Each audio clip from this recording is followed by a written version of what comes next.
Hello दोस्तों, मैं Sarla Yadav SY Hindi platform channel पर एक बार फिर से आप सभी का हार्दिक अभिनंदन करती हूं।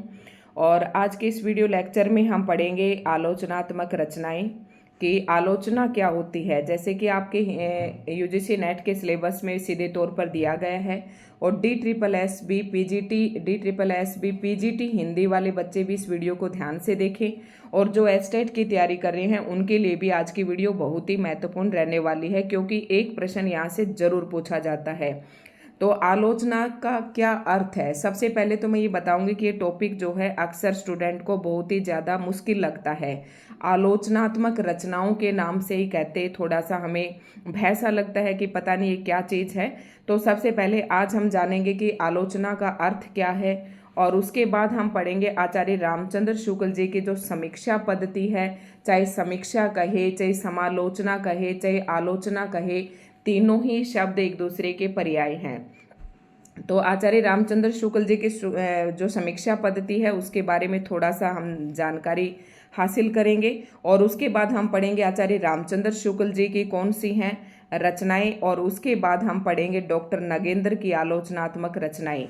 तो आज की वीडियो में इतना ही है। और इस बार जो UGC नेट का पेपर हुआ था 18 जून 2024 को, तो उसमें मैं बताऊं कि 4 क्वेश्चन पूछे गए थे। आप सोच भी नहीं सकते, 4 प्रश्न यहाँ से पूछे गए थे आलोचना से, और जिसको अक्सर बच्चे छोड़ देते हैं। तो 4 क्वेश्चन कौन कौन से थे मैं आपको बता देती हूँ। एक तो मुक्ति बोध की रचनाएं पूछ रखी थी, मुक्ति बोध की आलोचनात्मक रचनाएं थी जिन्हें क्रमबद्ध करना था। दूसरी रामविलास शर्मा की थी, मुक्ति बोध की तो पूछ रखी थी कि ये रचनाएं किसकी हैं। उसके बाद रामविलास शर्मा की रचनाएं दे रखी थी, आलोचनात्मक रचनाएं, और उन्हें क्रम से लगाना था।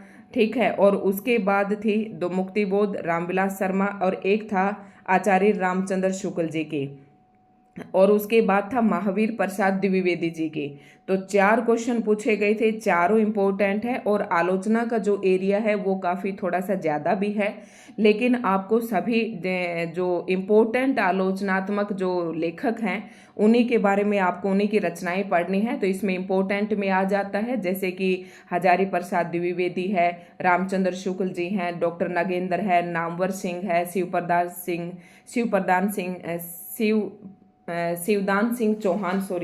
सिंह चौहान है, डॉक्टर नगेंद्र है, रामचंद्र शुक्ल जी हैं। तो इन सब की रचनाएं जो है आलोचनात्मक रचनाएं, इनके बारे में आपको जरूर पता होना चाहिए। तो आज की वीडियो में हम देखते हैं कि आलोचना क्या होती है। देखो, आलोचना से हम सीधा सा संबंध लेते हैं, जैसे कि किसी की बुराई करना, इससे मतलब लेते हैं। लेकिन आलोचना से क्या होता है कि आलोचना का अर्थ केवल किसी की बुराई से नहीं होता। जब कोई कवि जो है किसी रचना की आलोचनात्मक रचनाएं लिखता है, किसी रचना के बारे में या किसी लेखक के बारे में उसके ऊपर आलोचनात्मक रचना लिखता है, तो वो उस कवि या उस लेखक या उस रचना के गुण और दोष दोनों का ही वर्णन करता है। उसमें गुण भी होते हैं, दोष भी होते हैं। अगर किसी कवि की रचना है या किसी कवि के गुणों का जो बखान किया जाता है उस जिस आलोचनात्मक रचना में, तो उससे कवि जो है और भी, वो लेखक जो है और भी अच्छा, मतलब वो प्रशंसित होता है, उत्साहित होता है, और उसे और भी अच्छा मतलब लेखन जो है करने के लिए प्रोत्साहन मिलता है। और जो दोष होते हैं, उस आलोचनात्मक कृति के दोष पढ़कर उस लेखक को ये लगता है कि उसे कितना और सुधार करना चाहिए, किस प्रकार की रचनाएं लिखनी चाहिए, अभी क्या त्रुटियां हैं। तो इस प्रकार की रचनाएं जो हैं काफ़ी इम्पोर्टेंट होती हैं, और आलोचना चाहे व्यक्ति की हो चाहे रचना की हो, सभी की होती रहनी चाहिए ताकि हमारे व्यक्तित्व में निखार आए। तो दोनों इस प्रकार की हैं। अब देखते हैं कि आलोचना का अर्थ क्या है। आलोचना शब्द का प्रयोग किसी कृति के गुण दोषों, कृति मतलब रचना के गुण दोषों के विवेचन के लिए किया जाता है। इसमें देखो, आलोचना शब्द का प्रयोग जो है वो किसी रचना के गुण और दोष दोनों का ही उसमें क्या किया जाता है, विवेचन किया जाता है। सामान्यतः आलोचना का अर्थ लोग दोष दर्शन से ही लेते हैं। मतलब कहते हैं ना, अरे वो उसकी आलोचना कर रहा था वहां पर, तो आलोचना का मतलब लोग सीधे दोष से लेते हैं कि उसकी कमियां क्या है। किंतु आलोचना के व्युत्पत्ति परक अर्थ पर विचार करने से स्पष्ट हो जाता है कि आलोचना का अभिप्राय गुण दोष दोनों पर प्रकाश डालना है। आलोचना को समालोचना अथवा समीक्षा भी कह सकते हैं। अब कई बार आपको कहीं पर आलोचना शब्द मिल जाएगा, कहीं पर आपको समीक्षा शब्द मिल जाएगा और कहीं पर आपको समालोचना शब्द मिल जाएगा, तो तीनों का मतलब एक जैसा ही है।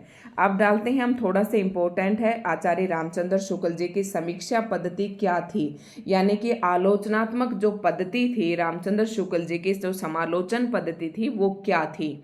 ये हम क्यों पढ़ रहे हैं, क्योंकि हिंदी साहित्य में आचार्य रामचंद्र शुक्ल जी का काफ़ी योगदान है और काफ़ी इसके प्रश्न भी यहाँ से बनने होते हैं वो स्वाभाविक होते हैं। और मैंने जो टॉपिक शुरू किया है तो आचार्य रामचंद्र शुक्ल जी की समीक्षा पद्धति के जो बारे में 15-20 पॉइंट बनते हैं, लेकिन आज की जो वीडियो है विशेष रूप से नगेंद्र और डॉक्टर आचार्य रामचंद्र शुक्ल जी की समीक्षाओं की जो रचनाएं हैं समीक्षा संबंधी, उन्हीं के बारे में आज हम थोड़ा सा पढ़ेंगे। तो हिंदी समालोचना का प्रारंभ तो शुक्ल जी से पूर्व भारतेंदु काल में ही हो चुका था। अब सबसे पहला प्रश्न कि हिंदी में आलोचना की शुरुआत कहाँ से हुई, तो ऑप्शन में आपको आचार्य रामचंद्र शुक्ल जी भी मिलेगा, लेकिन आचार्य रामचंद्र शुक्ल जी से पहले भारतेंदु काल में ही हो चुका था। पर उसको पोषित मतलब उस परंपरा को आगे बढ़ाने में जो काम किया वो आचार्य रामचंद्र शुक्ल जी को उसका श्रेय जाता है। उसको पोषित कर उसके स्वरूप को वैज्ञानिक बनाने का श्रेय आचार्य रामचंद्र शुक्ल जी को ही है। शुक्ल जी हिंदी के पहले समालोचक थे, मतलब हिंदी के पहले समालोचक थे जिन्होंने भारतीय और पाश्चात्य समालोचना का समन्वय किया।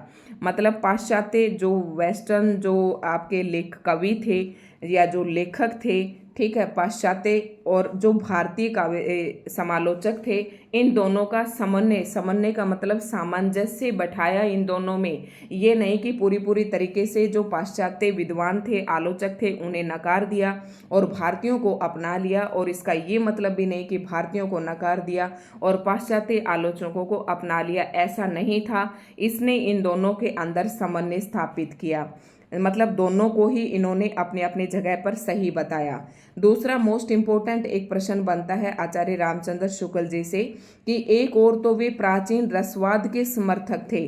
आपको पता है कि जो प्राचीन विद्वान थे वो रसवादी, कोई अलंकारवादी थे, कोई वक्रोक्तिवादी थे, ठीक है। तो इस प्रकार से एक और तो वे रामचंद्र शुक्ल जी जो थे रसवाद के समर्थक थे, मतलब काव्य के लिए या लेखन के लिए वो रस को काफी महत्व देते थे। दूसरी ओर पाश्चात्य आलोचना के ऐतिहासिक, मनोवैज्ञानिक, व्याख्यात्मक आदि पक्षों के पोषक थे। उन्होंने समालोचना की जिस पद्धति को अपनाया है वह व्याख्यात्मक और निर्णायक दोनों के बीच की है। अब आपसे पूछे कि रामचंद्र शुक्ल जी की जो समालोचना पद्धति है वो कौन सी है, किस प्रकार की है, तो प्रश्न बनेगा, आपका आंसर होगा व्याख्यात्मक और निर्णयात्मक। मतलब उस चीज की पहले व्याख्या भी की है और फिर उस पर अंत में निर्णय भी लिया है। तो व्याख्यात्मक और निर्णयात्मक पद्धति को अपनाया आचार्य रामचंद्र शुक्ल जी ने, ठीक है। तो ये ऐसा था। इन बातों के बारे में आलोचना पढ़ने से पहले आपको आलोचना के बारे में पता होना चाहिए। अब हम देखेंगे आचार्य रामचंद्र शुक्ल जी का, और यही प्रश्न आपके पेपर में भी पूछा गया था, ठीक है। आचार्य रामचंद्र शुक्ल जी की इसमें चिंतामणि तो है ही नहीं, तो लेकिन इसके अलावा और भी आपको एक दो रचनाएं इनकी मिल सकती हैं। और आलोचना से क्वेश्चन 4 नहीं 5वां एक और मुझे याद आ गया, ये प्रश्न भी पूछा हुआ था कि काव्य में रहस्यवाद ये रचना किसकी है, तो ये रचना आचार्य रामचंद्र शुक्ल जी की है। तो प्रश्न कुल मिलाकर 5 हो गए यहाँ से। अब एक आलोचनात्मक टॉपिक से आपसे 5 प्रश्न पूछे गए हैं, ठीक है। तो आचार्य रामचंद्र शुक्ल जी की रचनाएं आप कैसे याद करेंगे आलोचनात्मक, तो मैंने आपको पहले भी तरीका बताया था कि सबसे पहले तो आप ये ध्यान रखें कि आचार्य रामचंद्र शुक्ल जी ने किस किस की आलोचना की है, मतलब किस किस के बारे में आलोचनात्मक गुणदोषों का वर्णन किया है।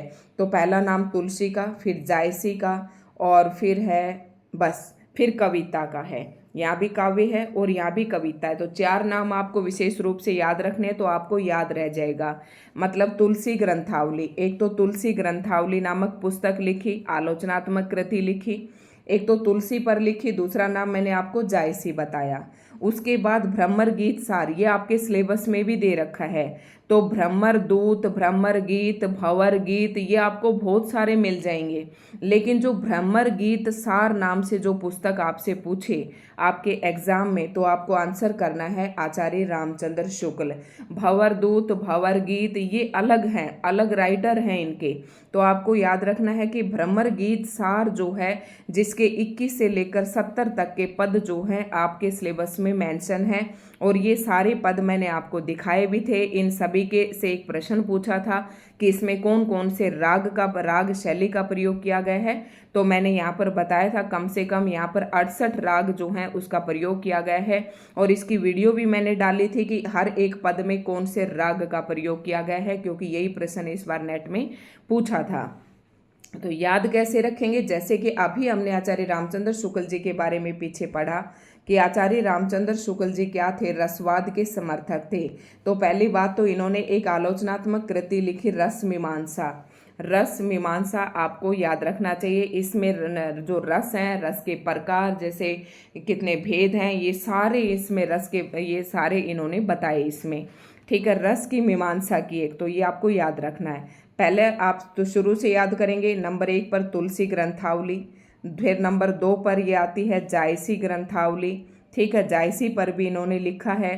तीसरा है भ्रमर गीत सार। ठीक है, भ्रमर गीत सार। अगर भक्ति काल से देखें तो ज्यादातर भक्ति काल पर ही प्रकाश डाल रखा है, क्योंकि जो तुलसीदास है ये भी भक्ति काल के हैं, जायसी है वो भी भक्ति काल का है, और भ्रमर गीत सार जो सूरदास जी का है उसमें से सूर सागर पर लिखित है ये भ्रमर गीत सार, तो ये भी भक्ति काल का है। आपको थोड़ा सा हिंट दिया है मैंने याद करने के लिए। तो तुलसी ग्रंथावली 1923 में, जायसी ग्रंथावली 1925 में, और भ्रमर गीत सार पहले तुलसी ग्रंथावली, फिर जायसी ग्रंथावली, फिर भ्रमर गीत सार। उसके बाद हिंदी साहित्य का इतिहास इन्होंने लिखा 1929 ईस्वी में। आपने देखा होगा कि जब आपने हिंदी साहित्य का काल विभाजन और वर्गीकरण जैसे आपने पढ़ा, इनका हिंदी साहित्य का नामकरण, तो वो आपने पढ़े होंगे, वहाँ पर इनकी रचना आपने जरूर पढ़ी होगी। हिंदी साहित्य का इतिहास वहाँ पर राम कुमार का भी था। मिस्र बंधुओं ने मिस्र बंधु विनोद लिखा था, जॉर्ज ग्रियर्सन। ठीक है, और जॉर्ज ग्रियर्सन, और एक और था, कौन सा था, शिव सिंह सेंगर, मिस्र बंधु। ठीक है, तो इन सभी ने क्या लिखे थे, इतिहास लिखे थे, हिंदी साहित्य का इतिहास लिखा था। तो इनकी पुस्तक का नाम था, आचार्य रामचंद्र शुक्ल जी की पुस्तक का नाम था हिंदी साहित्य का इतिहास, और ये सन 1929 में लिखा। ये प्रश्न वैसे भी सीधे तौर पर पूछ लिया जाता है। तो सबसे 1 नंबर पर तुलसी, जायसी ग्रंथावली, फिर भ्रमर गीत सार, और उसके बाद हिंदी साहित्य के इतिहास 1929, फिर रस मीमांसा, और काव्य में रहस्यवाद, ये इंपॉर्टेंट है इनके। और कविता क्या है, मतलब एक तो इन्होंने मध्यकालीन समीक्षा ज्यादा की है, और फिर कविता की समीक्षा ज्यादा की है। अब कविता की जो समीक्षा की उन्होंने, उस रचना का नाम दिया काव्य में रहस्यवाद। काव्य में रहस्य क्या है और कविता क्या है, ये सारी जो रचनाएं शायद आपको याद हो गई होंगी। मैंने काफ़ी सारी आपको ट्रिक भी बता दी हैं। ये रचनाएं आचार्य रामचंद्र शुक्ल जी की थी, और एक एक करके हम सारी ही पढ़ने की कोशिश करेंगे। एक वीडियो मैं पहले इस पर बना चुकी हूँ, ये उसका पार्ट नंबर 2 होगा। और आलोचनात्मक कृतियाँ जो हैं, मैंने मुक्ति बोध की, रामविलास शर्मा की, ये पहले से मैंने एक वीडियो में करवा दी हैं। तो यही कहना चाहूँगी कि वीडियो को अंत तक जरूर देखें। अगर आप हमारे चैनल पर नए हैं तो चैनल को सब्सक्राइब कर लें, क्योंकि जब तक आपकी नेक्स्ट डेट आती है तब तक मैं इसी प्रकार के टॉपिक लेकर आती रहूँगी। और DSSB TGT PGT की जो तैयारी कर रहे हैं वो भी हमारे चैनल को सब्सक्राइब कर सकते हैं। मैंने उनकी भी सिलेबस के अकॉर्डिंग क्लासेस डाल रखी हैं। आप चैनल पर जाइए, विजिट कीजिए और ज़रूर देखिए। लेकिन सबसे पहले आप चैनल को सब्सक्राइब ज़रूर कीजिए। अब देखते हैं डॉक्टर नगेंद्र, मोस्ट इम्पोर्टेंट जो टॉपिक है ये, और काफ़ी जो रचना इस बार आप देखेंगे कि अधिकतर मैंने बताया रामविलास शर्मा की रचना पूछी, महावीर प्रसाद द्विवेदी जी की पूछी, और मुक्ति बोध की भी पूछ ली गई, और एक और किसका नाम था, रामचंद्र शुक्ल, रामविलास शर्मा, मुक्ति बोध और महावीर प्रसाद द्विवेदी, इन चारों के बारे में पूछ चुका है। लेकिन इस बार एग्जामिनर डॉक्टर नगेंद्र, नामवर सिंह, ये दोनों मोस्ट इंपोर्टेंट हैं, और हजारी प्रसाद द्विवेदी, यहाँ से प्रश्न आपका बन सकता है। तो देखते हैं डॉक्टर नगेंद्र की। तो डॉक्टर नगेंद्र ने इसी तरीके से हम याद करेंगे, क्योंकि रचनाएं थोड़ी सी डिफिकल्ट होती हैं, और यहाँ पर जितनी भी रचनाएं दे रखी हैं सारी आपको रटने की जरूरत नहीं है। जो इम्पोर्टेंट है वो मैं आपको जरूर बताऊंगी। ठीक है, तो सबसे पहला तो हम यही छांट लेंगे कि इन्होंने किस किस के बारे में लिखा था। सुमित्रानंदन पंत के बारे में इन्होंने आलोचनात्मक कृति लिखी। तो सुमित्रानंदन पंत छायावाद के कवि हैं। और साकेत एक मैथिली शरण गुप्त ने लिखा, ये द्विवेदी युग के हैं। ठीक है, पहला भारतेंदु युग, फिर द्विवेदी युग, फिर छायावादी युग। तो इस तरीके से आपको ध्यान रखना है कि साकेत एक अध्ययन। तो सबसे पहले इन्होंने किसके ऊपर लिखा, सुमित्रानंदन पंत के ऊपर लिखा। और उसके बाद हम इस तरीके से जो कवि हैं उनके बारे में हम छांट लेते हैं। फिर इन्होंने लिखा, तो इस तरीके से देखो ज़्यादा कवि तो यहाँ पर नहीं है, तो एक ही है यहाँ पर। कवि के बारे में अगर बात करें तो सुमित्रानंदन पंत जी के बारे में ही इन्होंने लिखा है। आगे बात करते हैं साकेत एक अध्ययन, मतलब साकेत जो मैथिली शरण गुप्त का है, तो ये इसके ऊपर इन्होंने आलोचनात्मक कृति लिखी 1939 में, और सुमित्रानंदन पंत पर लिखा 1938 में आलोचनात्मक कृति। तो पहला होगा सुमित्रानंदन से है, तो यहाँ पर भी ये साकेत एक अध्ययन आपको याद हो जाएगा। और फिर इन्होंने किसके बारे में लिखा, हिंदी, आधुनिक हिंदी नाटक के बारे में। ठीक है, विचार और विवेचन ये आप छोड़ सकते हैं, इस तरीके के नामों से आपको और भी रचनाएं मिल जाएंगी। फिर आता है मोस्ट इम्पोर्टेंट, सबसे पहले आप याद रखेंगे सुमित्रानंदन, फिर से ही आप याद रखेंगे साकेत। ठीक है, सुमित्रानंदन पंत और साकेत नंबर 2। नंबर तीसरे पे आप याद करेंगे आधुनिक हिंदी नाटक। इसके बारे में किसने लिखा, आचार्य ये डॉक्टर नगेंद्र ने। ये भी इतनी इम्पोर्टेंट नहीं है, लेकिन हाँ ये बहुत महत्वपूर्ण है। रीति काव्य की भूमिका, रीति काल के बारे में भी भाई इन्होंने, रीति काव्य की भूमिका क्या है इसके बारे में भी इन्होंने आलोचना की है। फिर आपको पता है कि रीति काल का ये कवि है देव, और उनकी कविता पर भी इन्होंने आलोचनात्मक कृति लिखी। उसके बाद देखो विचार और विवेचन था, तो उसी प्रकार से विचार और अनुभूति, पहले विचारों का विवेचन किया, फिर विचारों को अनुभूत किया। ठीक है, और उसके बाद इन्होंने क्या लिखा, आधुनिक हिंदी कविता की मुख्य प्रवृत्तियां। बात करते हैं शुरू से, हम देखें द्विवेदी युग, सुमित्रानंदन पंत और साकेत से हो गए। उसके बाद आधुनिक हिंदी नाटक लिखा। फिर इन्होंने रीति काल के 2 याद रखने हैं, रीति काव्य की भूमिका ये पहले आएगा, और देव, और ये दोनों का सन अगर आप इन्हें आगे पीछे करें तो कोई फर्क नहीं पड़ने वाला है। जब आप अपने नोट्स बनाएं तो भी इन्हें सन के अकॉर्डिंग ही बनाएं। सन फिर आप याद करें या ना करें, रचनाओं को आप क्रम से लिख लें असेंडिंग ऑर्डर में, फिर आपको कोई परेशानी नहीं होगी।